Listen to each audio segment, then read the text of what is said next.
No one can do the math of how bad this is going to be or how many years, like as in decade, maybe even decades, it might last to get us out of this. There's consequences to the government's choices. Kris, today we're going to talk about 3 little letters that I think are going to create quite a controversial subject. And I cannot wait to hear your opinion on this. Do you know what an ESG score is? This is that new rating system that companies are being given to help consumers, banks, organizations basically evaluate these companies from a different perspective. Is Yes, that right? That's correct. A more social, more beneficial to humanity in the world perspective. Yeah. The world is caring about a lot of things that we really should, because the world is a heritage. I just got back from the Galapagos, and I was surprised that you can tour the Galapagos with all sorts of rules. What beaches you can go on, which ones you can't go on. And it's because they're trying to preserve something that is really, really special. These islands, this cluster of them, have all these endemic species that help us understand science, natural selection, evolution.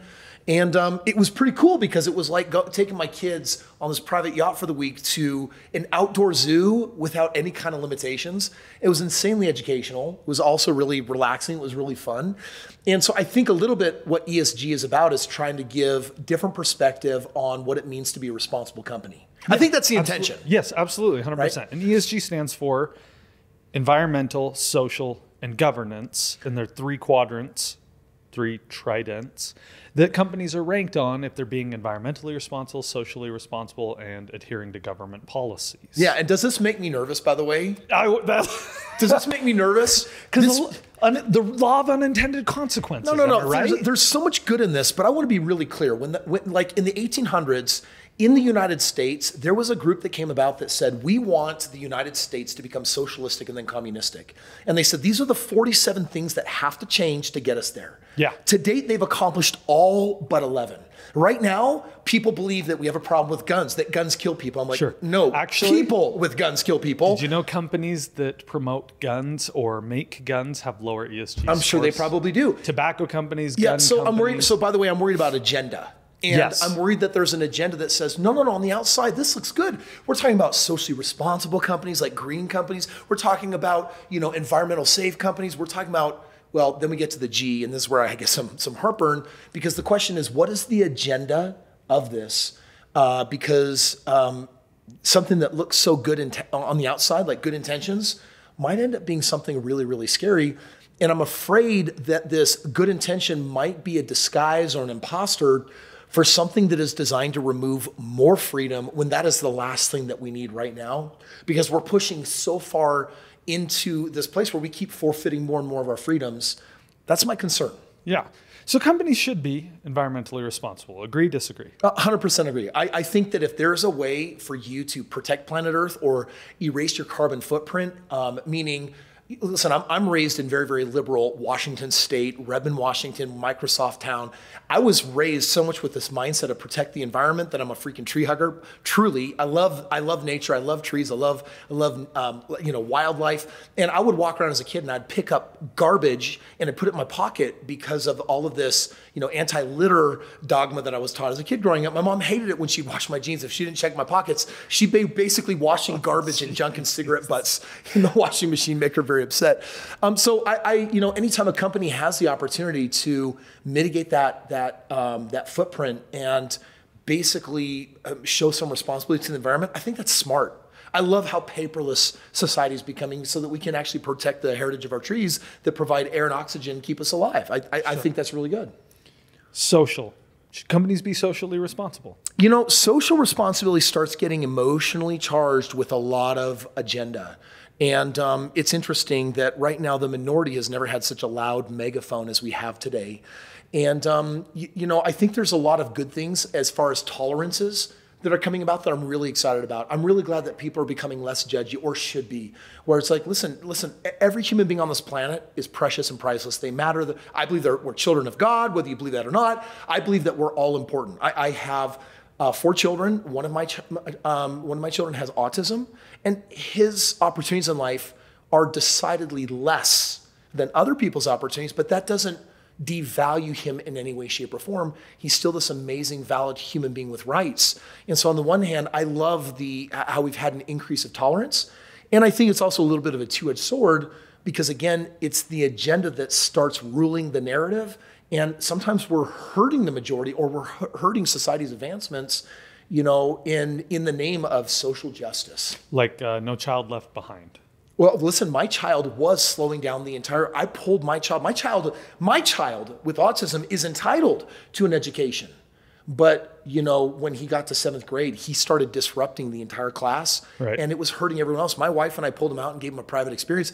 He's having a way better experience. Sure. We're in a position where financially we could pay for that. That's why I'm always a fan of entrepreneurship and financial freedom, anything that says that it'll give you more choices and options in life, because more money doesn't have to mean jets and mansions. I'm not saying it can't, but it gives you options. And so my wife and I had the option to pull our child, frankly, all of them out and say, let's give you a better education. Sure. And I'm glad that we did that. So No Child Left Behind, though, was a policy from the Bush administration that had good intentions towards the social benefit of making sure all kids have advantages, and yet it is universally considered a huge failure. Yeah.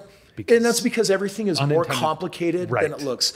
The left and right do such a great job painting such an extreme picture. And I'm like, how can you not want to be a moderate in the middle somewhere? Because it doesn't matter whether you're left or right, Democrat or Republican. It's so extreme right now on both sides. Sure. But real life is far more complicated, and people don't have enough tolerance often to be as reasonable as they need to create an opportunity where everyone can find a way to thrive. Because some people are advantaged, some people are disadvantaged.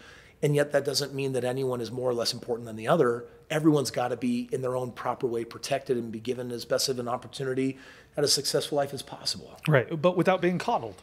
Yeah. Because the scientific studies on this is clear is that coddling actually does not help people be better members of society. Yeah, I got busted at the pool this weekend. My brothers were in town for a little brotherly reunion, and my boy and his nephew got in a little bit of a tiff.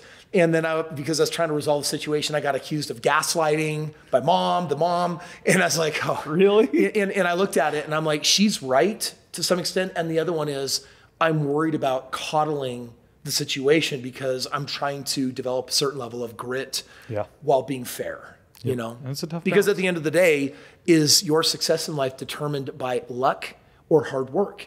And there's not a successful person you'll almost ever meet that didn't get there without lots of hard work. And we're losing some of that. Yeah. Has me concerned, that coddling. So the third quality, should companies adhere to, government policies? Yeah, this one is, I think, where I get my head turning a little bit and I get nervous. Okay. Because the whole idea of governance, this is assuming that a government always wants the right thing. And I'm not convinced that the government is always doing the right thing or that it wants the right thing. I think they've got a challenging job. They have to figure out how to take care of the masses. But that doesn't mean printing trillions of dollars was the right move when we had a pandemic. And now it's like our throats are slit because there's no money left. Inflation now just hit last month, June, 9.1%. If in 1 month it can go up a full point, no one can do the math of how bad this is going to be or how many years, like as in decade, maybe even decades, it might last to get us out of this. There's consequences to the government's choices. And, right now, as a concerned citizen, I'm more worried than I've ever been before. And personally, I've lived in a socialistic country before and a post-communistic country. And that's a world that I don't want to raise my family in, and it's not a world I want to be a part of. But we are heading in that direction really, really fast. And governance, for me, is now saying that government has even more right to be in charge of more things, right? I mean, listen, we just had Roe versus Wade overturned. And I'm not going to get into the complexities of good or bad. What I'm going to say is basically the federal government said, we're now turning this over to the states. And it's the state's choice what they want to do. And some states are lax and other states are really, really tight. And the truth is it's really, really complicated because in one extreme you have some people on the far right that are saying you're killing babies and you shouldn't have the right to do that. And the other extreme, it's like, do you know all the complex circumstances of life of not being able to afford a baby or having a baby that risks mother's life or incest or rape? Like the truth is real life is complicated.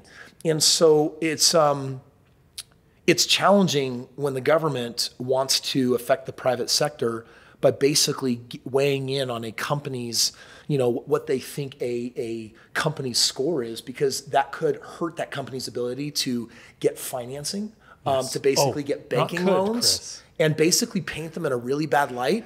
If the government weighs in and gives them a score, that could destroy an entire company's reputation that actually might be doing a lot of good. Maybe something's wrong, but maybe they're part of moving forward in the right direction. And we've seen it. We've seen how many people have been gaslit, taken down, and hurt because of the wrong word or they said the wrong thing. So what's the agenda and who's making up these rules? And will that actually cripple and hurt some of society in the name of advancing society?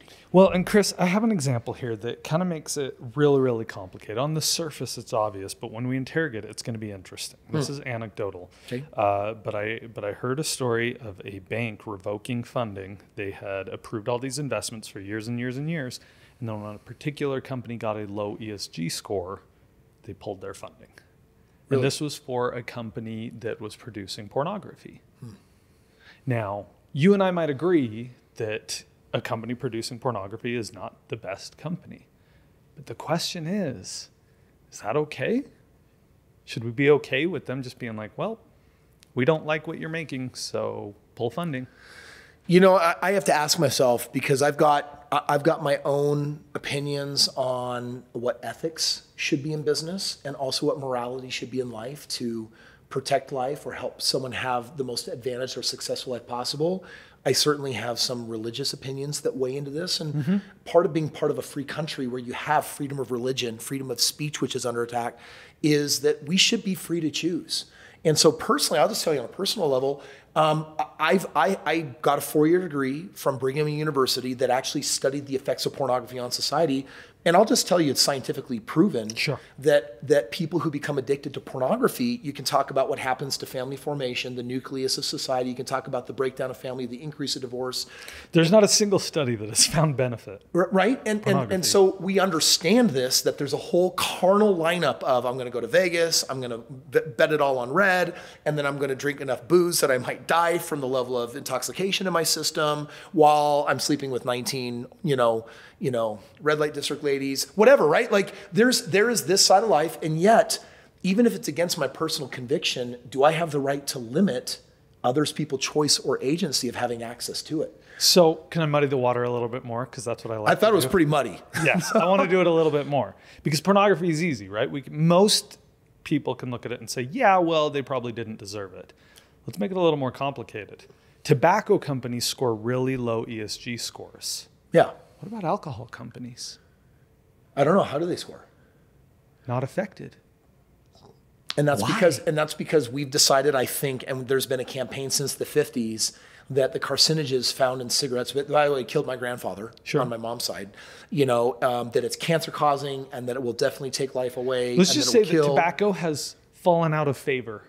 Yeah. So part of it is are the impacts of alcohol not just as egregious?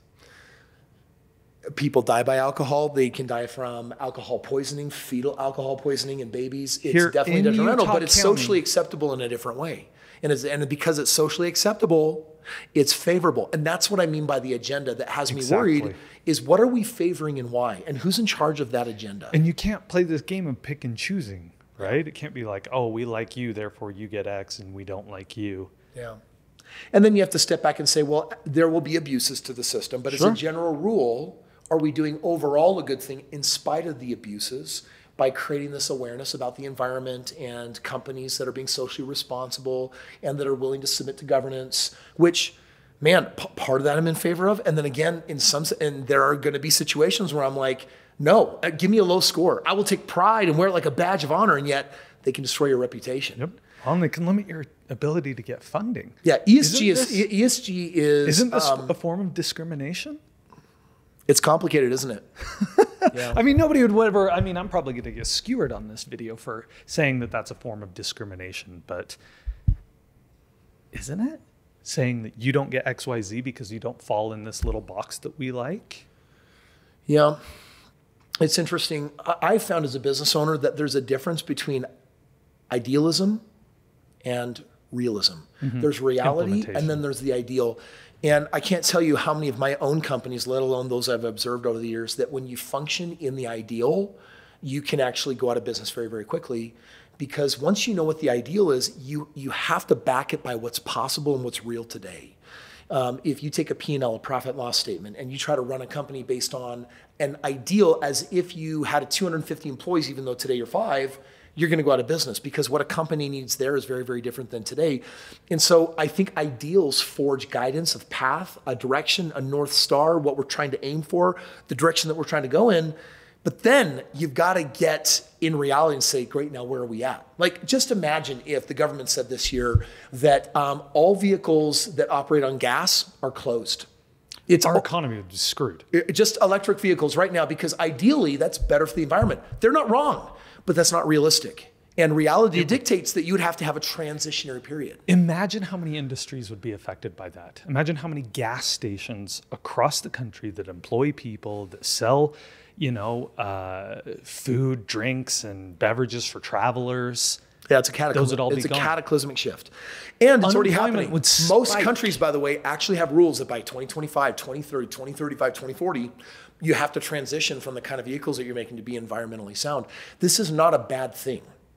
As from the point of view that we all have a responsibility to protect what we have. We have a heritage that we need to protect. The question is, what's too far and what's going in the wrong direction? And I gained a perspective that was very useful for me this last summer, because I found myself debating and being against certain family members on my wife's side who were always, as social activists, trying to do this thing and do this thing. And I found that we were butting heads from time to time. And I remember thinking, it's not about the right and wrong game. It's about the fact that we need each other to achieve balance. Yeah, if we can preserve real freedom of speech, we need people to hate certain ideas that other people love, so that we can allow democracy run correctly without corruption, hopefully, win out and help guide our future forward. And then I got to live in a world where I can teach my children right and wrong as far as I see it, and be a guide to them to say, great, listen, you're a teenager and you have access now to social media. At what age should I give that to you? Because I know how destructive it can actually be, from a dad who makes social media for a living and produces thousands of pieces of content every single week, because there's a dark side to everything. There is. And so I have, as a parent, it's my job to instruct and love and then hope. And then it's my children's choice what they're going to do with that. And so we have to live in a world where good and bad can happen, and where people are free enough to make a choice. And then we allow the government to get involved, or the local government to make the kind of choices that protect us all. No different than putting up a new stop sign after 3 deaths occur on a highway that needed a stop sign somewhere. Sure. That's for everyone's protection. We just got to make sure we're not overstepping. Okay, can I muddy the water some more? Yeah. Okay, Nike. They are highly criticized because they place plants in, or factories in Honduras or Indonesia, where they can get very affordable labor to put together the shoes. Yeah. And now the labor in these factories in third world countries obviously are paid much less than what they would have to pay to get a factory in America. Yeah. And yet the rates that they pay, Nike argues, are competitive with the economy that they're going into in those third world countries. This is interesting, because I have a considerable number of members of my team that we outsource to overseas. They're members of our team. And part of the reason why we go there is to be more financially viable and protected, and to protect the company, not just to have more profit, but to protect jobs and employment and growth and R&D.